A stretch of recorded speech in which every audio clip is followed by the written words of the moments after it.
Welcome my channel लगन ministry YouTube Bible Hindi story channel में आपका स्वागत, आपका वेलकम करते हैं। सारी आदर और महिमा प्रभु यीशु को मिले। आज का वचन, कोई विपत्ति तुझ पर ना पड़ेगी, ना कोई दुख तेरे डेरे के निकट आएगा। भजन संहिता 91 का 10 वचन। आमीन। सबको जय मसीह की। Praise the Lord. प्रभु यीशु के अनुग्रह और कृपा से आज फिर आपके लिए एक नई कहानी लेकर आए हैं। आज की कहानी शुरू करने से पहले आप चैनल को लाइक, सब्सक्राइब और बेल आइकन को प्रेस कीजिए ताकि आगे आने वाली सभी वीडियो की जानकारी समय पर मिल सके। धन्यवाद। तो चलते हैं कहानी की ओर। इसहाक और रिबका की शादी हो जाती है। उन दोनों की शादी हो जाने के पश्चात अब्राहम ने भी दोबारा शादी की। उसने कतूरा नाम की एक औरत को अपनी पत्नी बनाया। आगे चलकर अब्राहम ने अपना सब कुछ इसहाक को दे दिया, मगर अपनी दूसरी पत्नियों से हुए बेटों को उसने तोहफे दिए और जीते जी उन्हें इसहाक से बहुत दूर पूरब देश में भेज दिया। अब्राहम कुल मिलाकर 175 साल जिया। वह अपनी जिंदगी से पूरी तरह खुश था। एक लंबी और खुशहाल जिंदगी जीने के बाद उसकी मौत हो गई और उसे दफनाया गया। अब्राहम को उसके बेटे इसहाक और इश्माइल ने मकपेला की गुफा में दफनाया, जो ममरे के पास हित्ती सोहर के बेटे एप्रोन की जमीन में थी। वह जमीन अब्राहम ने हित्तियों से खरीदी थी। वहां सारा को भी दफनाया गया था और अब्राहम को भी वहीं दफनाया गया। अब्राहम की मौत के बाद भी परमेश्वर उसके बेटे इसहाक को आशीष देता रहा। इसहाक बेरलहरोई के पास रहता था। जब इसहाक 40 साल का था तब उसने रिबका से शादी की। रिबका बतूएल की बेटी और लाबान की बहन थी, जो पद्दनराम के रहने वाले अरामी लोग थे। इस कहानी का लिंक नीचे दिया गया है, आप जाकर देख सकते हैं। आमीन। हालेलुया। रिबका बांझ थी, उसका कोई बच्चा नहीं था, इसलिए इसहाक उसके लिए परमेश्वर से प्रार्थना करता रहता था। अंत में परमेश्वर ने उसकी प्रार्थना को सुना और रिबका गर्भवती हुई। रिबका की गर्भ कोख में पल रहे लड़के एक दूसरे से लड़ने लगे, इसलिए उसने कहा, इस तरह दुख झेलने से तो अच्छा है कि मैं मर जाऊं। फिर उसने परमेश्वर से इसकी वजह पूछी। परमेश्वर ने उससे कहा, तेरी कोख में 2 लड़के पल रहे हैं, उनसे 2 राष्ट्र निकलेंगे और उन दोनों के रास्ते अलग अलग होंगे। एक राष्ट्र दूसरे से ज्यादा ताकतवर होगा और बड़ा छोटे की सेवा करेगा। जब रिबका के दिन पूरे हुए तो उसके जुड़वा लड़के हुए, ठीक जैसे उससे कहा गया था। गर्भ से जो पहला लड़का निकला वह एकदम लाल था। उसके शरीर पर इतने बाल थे मानो उसने रोएदार कपड़ा पहना हो, इसलिए उन्होंने उसका नाम एसाव रखा, जिसका अर्थ है रोएदार। फिर उसका दूसरा भाई पैदा हुआ, जो उसकी एड़ी पकड़े हुए बाहर निकला, इसलिए उसका नाम याकूब रखा गया, जिसके नाम का अर्थ है एड़ी पकड़ने वाला या दूसरे का स्थान लेने वाला। एसाव और याकूब इसहाक और रिबका के जुड़वा बेटे हुए। एसाव इसहाक का दुलारा बेटा था। क्योंकि वह एक अच्छा शिकारी था और परिवार के खाने के लिए शिकार करके लाता था। मगर रिबका याकूब को ज्यादा प्यार करती थी, क्योंकि वह बहुत ही शांत बच्चा था और किसी से लड़ाई झगड़ा नहीं करता था। जब रिबका ने इन लड़कों को जन्म दिया तब इसहाक 60 साल का था। एसाव बड़ा होकर एक कुशल शिकारी बना। वह जंगल में रहा करता था, जबकि याकूब एक सीधा सादा इंसान था और तंबुओं में रहा करता था। इसहाक एसाव से प्यार करता था, क्योंकि वह उसके लिए शिकार जो मार कर लाता था मगर रिबका याकूब से प्यार करती थी। एक दिन याकूब मसूर की दाल पका रहा था और उसी वक्त एसाव थका हारा जंगल से लौटा। उसने याकूब से कहा, तू जो लाल लाल चीज पका रहा है, थोड़ी सी मुझे दे, जल्दी कर, मैं भूख से मरा जा रहा हूँ। इसीलिए एसाव का नाम एदोम भी पड़ा। एदोम का अर्थ है लाल। तब याकूब ने कहा, पहले तो मुझे अपना पहलौठे का अधिकार बेच। एसाव ने कहा, जब मेरी जान ही निकली जा रही है तो मैं पहलौठे का अधिकार रखकर क्या करूँगा। पहलौठे अर्थात परिवार में एक पिता की औलाद में से सबसे बड़े लड़के के अधिकार को कहते हैं। याकूब ने कहा, नहीं, पहले तू शपथ खा। तब एसाव ने शपथ खाई और अपना पहलौठे का अधिकार याकूब को बेच दिया। इसके बाद याकूब ने एसाव को दाल और रोटी दी और वह खा पीकर अपनी राह चलता बना। इस तरह एसाव ने अपने पहलौठे के अधिकार को तुच्छ जाना। आमीन, हालेलुया। अब उस देश में अकाल पड़ा। ऐसा ही अकाल पहली बार अब्राहम के दिनों में पड़ा था। इसलिए इसहाक गरार में पलिश्तियों के राजा अबीमेलेक के पास गया। वहां परमेश्वर ने इसहाक के सामने प्रकट होकर उससे कहा, तू नीचे मिस्र मत जाना, इसके बजाय उस देश में जाकर रहना जो मैं तुझे बताऊंगा। तू इस देश में परदेसी बनकर रहे। मैं हमेशा तेरे साथ रहूंगा और तुझे आशीष दूंगा, क्योंकि मैं तुझे और तेरे वंश को ये सभी इलाके दूंगा और मैं अपना यह वादा पूरा करूंगा जो मैंने तेरे पिता अब्राहम से शपथ खाकर किया था। मैं तेरे वंश को इतना बढ़ाऊंगा कि वह आसमान के तारों जैसा अनगिनत हो जाएगा और मैं तेरे वंश को ये सभी इलाके दूंगा। तेरे वंश के जरिए धरती की सभी जातियां आशीष पाएंगी। मैं अपना यह वादा इसलिए पूरा करूंगा क्योंकि अब्राहम ने मेरी आज्ञा मानी और हमेशा वही किया जो मैंने उससे चाहा था। वह मेरा हुक्म, मेरी विधियां और मेरे कानून मानता रहा। इसलिए इसहाक गरार में ही रहा। वहां के आदमी इसहाक से उसकी पत्नी के बारे में बार बार पूछते थे कि यह कौन है, और वह कहता था, यह मेरी बहन है। वह उन्हें यह बताने से डरता था कि रिबका उसकी पत्नी है। रिबका बहुत सुंदर थी। इसलिए इसहाक ने सोचा, अगर मैं बताऊंगा कि रिबका मेरी पत्नी है तो हो सकता है यहाँ के आदमी रिबका को हासिल करने के लिए मुझे मार डाले। इसहाक और रिबका को वहाँ रहते कुछ समय बीत गया था। एक दिन जब फिलिस्तियों का राजा अबीमेलेक अपनी खिड़की से बाहर देख रहा था तो उसने देखा कि इसहाक रिबका को प्यार कर रहा है। उसने फौरन इसहाक को बुलवाकर उससे कहा, वह औरत तो तेरी पत्नी है, फिर तूने यह क्यों कहा कि वह तेरी बहन है? इसहाक ने कहा, मुझे डर था कि कहीं उसकी वजह से लोग मुझे मार न डालें।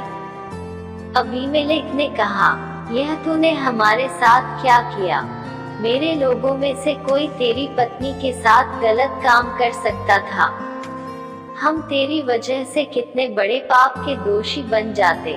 फिर अबीमेलेक ने सब लोगों को आज्ञा दी, अगर किसी ने इस आदमी या इसकी पत्नी को हाथ भी लगाया तो उसे मार डाला जाएगा।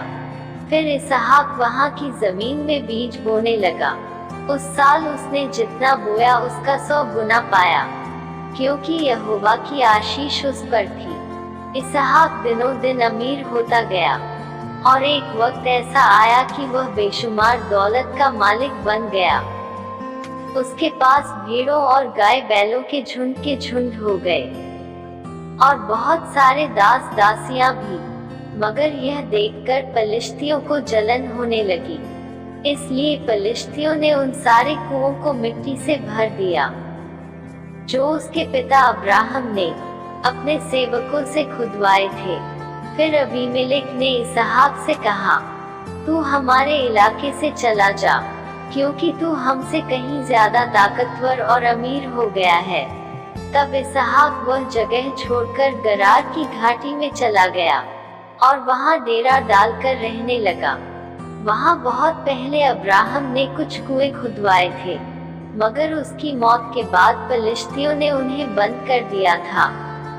अब इसहाक ने उन्हीं कुओं को फिर से खुदवाया और उनके वही नाम रखे जो उसके पिता ने रखे थे।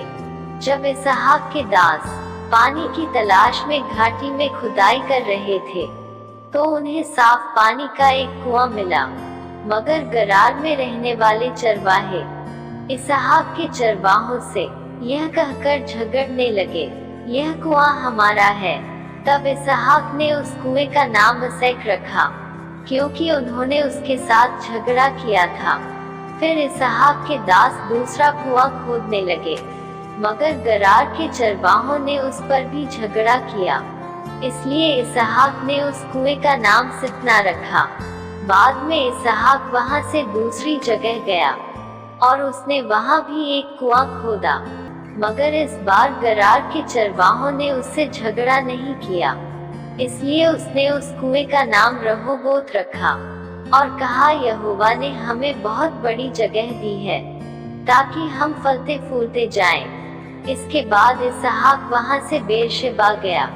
उस रात यहोवा उसके सामने प्रकट हुआ और उससे कहा, मैं तेरे पिता अब्राहम का परमेश्वर हूँ, तुझे किसी बात से डरने की जरूरत नहीं, क्योंकि मैं तेरे साथ हूँ। मैं अपने सेवक अब्राहम की खातिर तुझे आशीष दूंगा और तेरे वंश को कई गुना बढ़ाऊंगा। तब इसहाक ने वहां एक वेदी बनाई और परमेश्वर का नाम पुकारा। वहां उसने अपना तंबू गाड़ा और उसके सेवकों ने एक कुआं खोदा। बाद में अबीमेलेक गरार से इसहाक के पास आया, उसके साथ उसका निजी सलाहकार अहुजत और सेनापति पीकोल भी था। इसहाक ने उन लोगों से कहा, तुम लोगों ने मुझसे नफरत की और मुझे अपने यहाँ से निकाल दिया था, अब क्यों आए हो मेरे पास? जवाब में उन्होंने कहा, हमने साफ देखा है कि परमेश्वर हमेशा से तेरे साथ रहा है, इसलिए हमने तेरे सामने यह बात रखने का फैसला किया है कि अगर तुझे ऐतराज न हो तो हम एक दूसरे के साथ शांति का रिश्ता बनाए रखने की शपथ खाएं और आपस में करार करें कि तू हमारे साथ कुछ बुरा नहीं करेगा, जैसे हमने भी तेरा कुछ बुरा नहीं किया, क्योंकि जब हमने तुझे अपने यहाँ से भेजा तो तुझे शांति से विदा किया और इस तरह तेरे साथ भलाई की। तुझ पर वाकई परमेश्वर की आशीष है। फिर इसहाक ने उन लोगों के लिए दावत रखी और उन्होंने खाया पिया। सुबह वे जल्दी उठे और इसहाक और अबीमेलेक ने एक दूसरे से शपथ खाई। इसके बाद इसहाक ने उन्हें शांति से विदा किया और वे वहां से चले गए। उसी दिन इसहाक के दासों ने आकर उस कुएं के बारे में उसे खबर दी जो उन्होंने खोदा था।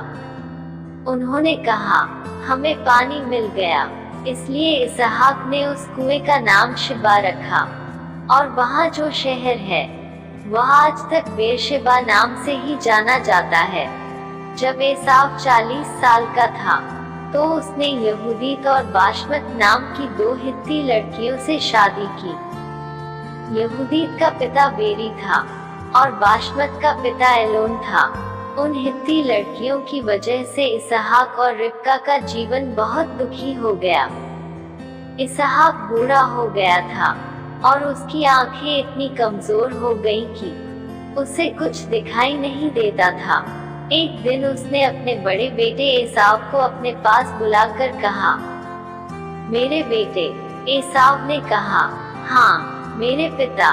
इसहाक ने कहा, देख मैं तो बूढ़ा हो गया हूँ, क्या पता कब मौत आ जाए, इसलिए तू अपने हथियार, अपना तीर कमान और तरकश लेकर जंगल में जा और मेरे लिए शिकार मार कर ला और वह लजीज गोश्त पका जो मुझे बहुत पसंद है, ताकि मैं खाऊं और मरने से पहले तुझे आशीर्वाद दूं। जब इसहाक एसाव से यह सब कह रहा था तो रिबका ने उसकी बातें सुन ली। एसाव शिकार मारकर लाने के लिए जंगल चला गया। इधर रिबका ने अपने बेटे याकूब से कहा, मैंने अभी अभी तेरे पिता को तेरे भाई एसाव से यह कहते सुना, मेरे लिए शिकार मारकर ला और लजीज गोश्त पका, ताकि मैं खाऊं और मरने से पहले परमेश्वर को गवाह मानकर तुझे आशीर्वाद दूं। इसलिए बेटा याकूब, मेरी बात ध्यान से सुन और मैं जो जो कहूँ वह कर। तू पहले जा और बकरियों के झुंड से 2 बढ़िया बच्चे चुनकर ले आ। मैं तेरे पिता के लिए बिल्कुल वैसा ही लजीज गोश्त बनाऊंगी जैसा उसे पसंद है। फिर तू उसे ले जाकर अपने पिता को देना, ताकि वह खाए और अपनी मौत से पहले तुझे आशीर्वाद दे। याकूब ने अपनी माँ रिबका से कहा, मगर एसाव के शरीर पर तो बाल ही बाल हैं, जबकि मेरे शरीर पर न के बराबर हैं। अगर मेरे पिता ने मुझे छूकर पहचान लिया तो वह यही सोचेगा कि मैं उसका मजाक बना रहा हूँ। फिर मैं आशीर्वाद पाने के बदले खुद पर शाप ले आऊंगा। तब उसकी माँ ने कहा, ऐसा मत कह बेटा, तेरा शाप मुझे लग जाए।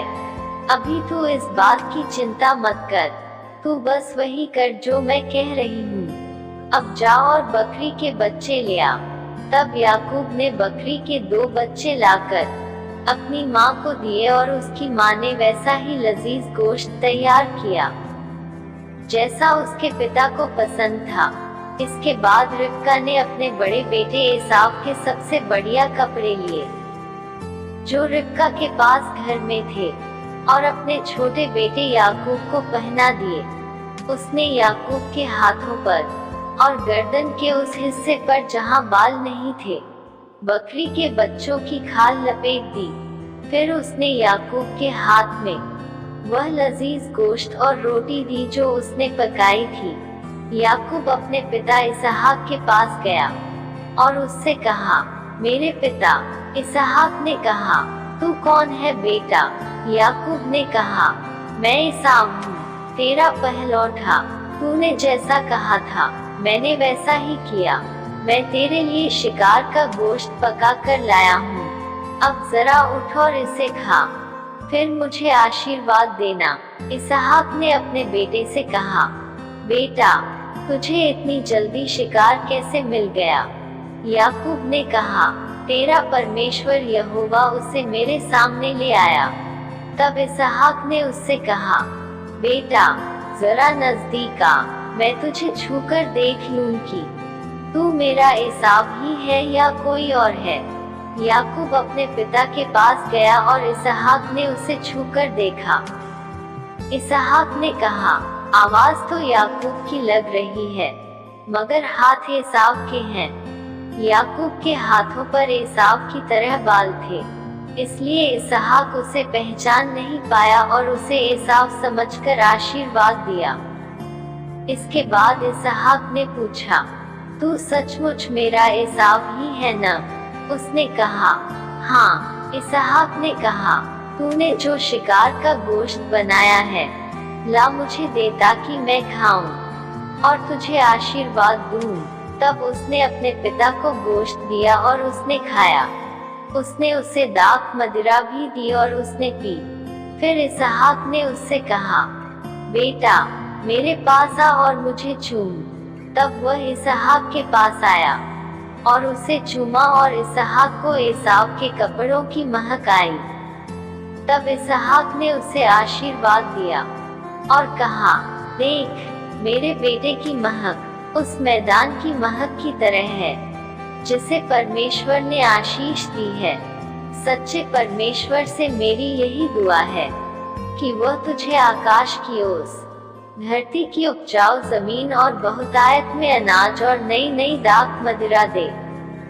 देश देश के लोग तेरी सेवा करें और सभी राष्ट्र तेरे सामने अपना सिर झुकाएं। तू अपने भाइयों का मालिक हो और तेरे भाई तेरे सामने सिर झुकाएं। जो कोई तुझे शाप दे वह शापित ठहरे और जो कोई तुझे आशीर्वाद दे उसे आशीर्वाद मिले।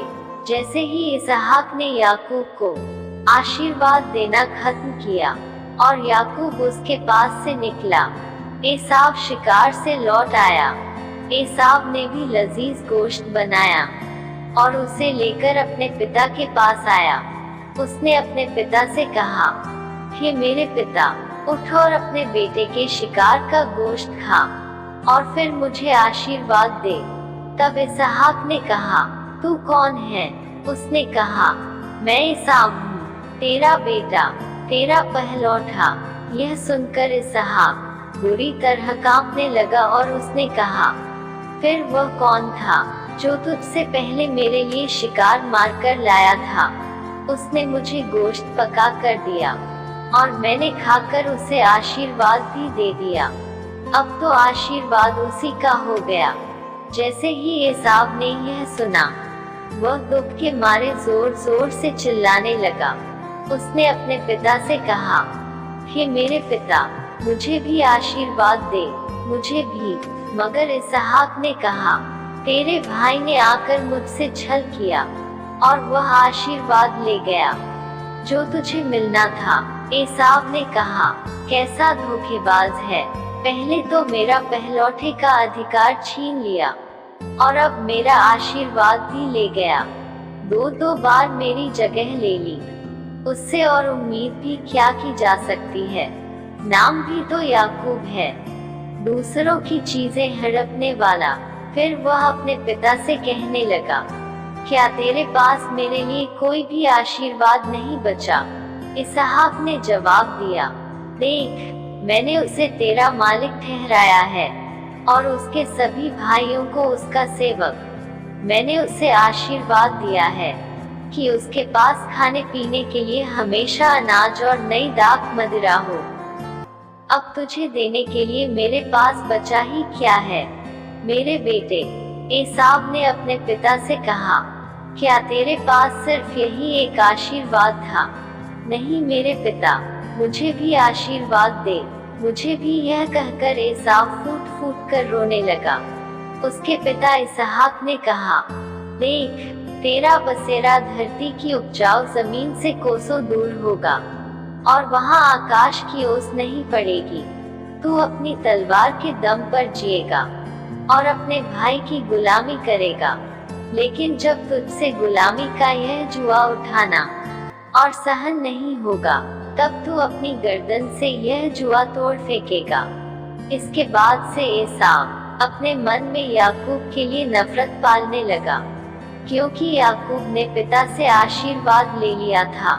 एसाव खुद से कहता था, बस कुछ ही समय की बात है, मेरे पिता की मौत हो जाएगी, फिर मैं अपने भाई याकूब को जान से मार डालूंगा।